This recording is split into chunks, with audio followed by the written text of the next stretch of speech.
नमस्कार, पिया फॅमिली आणि किचनमध्ये आपले मनःपूर्वक स्वागत आहे. तर आज मी बनवते घेवड्याची भाजी. घेवड्याच्या दोन्ही बाजूने दोरे हे काढायचे आहेत आणि घेवड्याचे बारीक बारीक तुकडे करायचे आहेत. अशा प्रकारे घेवडा हा साफ करून झालेला आहे. घेवडा हा धुण्यासाठी एका भांड्यामध्ये काढून घ्यायचा आहे. इथे मी एक बटाटा घेत आहे. त्याच्या साला काढून त्याचे तुकडे करून घ्यायचे आहेत.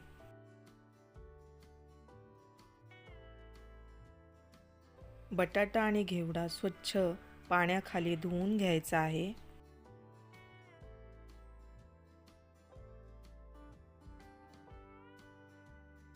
इथे कढईमध्ये 2 चमचे तेल टाकायचं आहे. तेल चांगला गरम झाल्यानंतर फोडणीसाठी 2 ते 3 लसूण पाकळ्या, कढीपत्ता, थोडासा हिंग, 2 कांदे बारीक चिरून टाकलेले आहेत,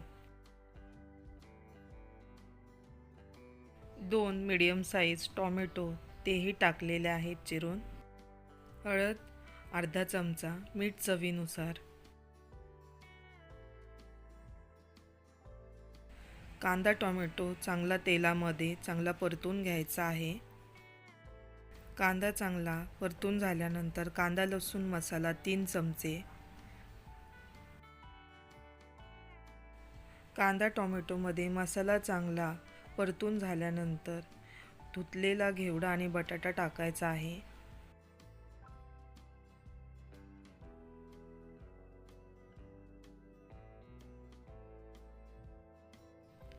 इथे मी सुकं खोबरं टाकलेलं आहे. तुमच्याकडे ओलं खोबरं असलं तरी तुम्ही टाकू शकता.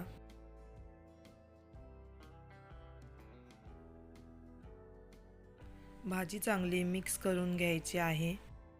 चवीसाठी थोडीशी किंचित साखर, गूळ टाकलात तरीही चालेल.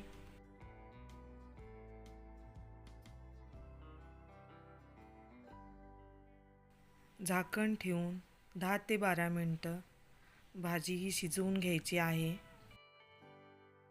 मधून अधून झाकण उघडून भाजी ही वर खाली करून घ्यायची आहे.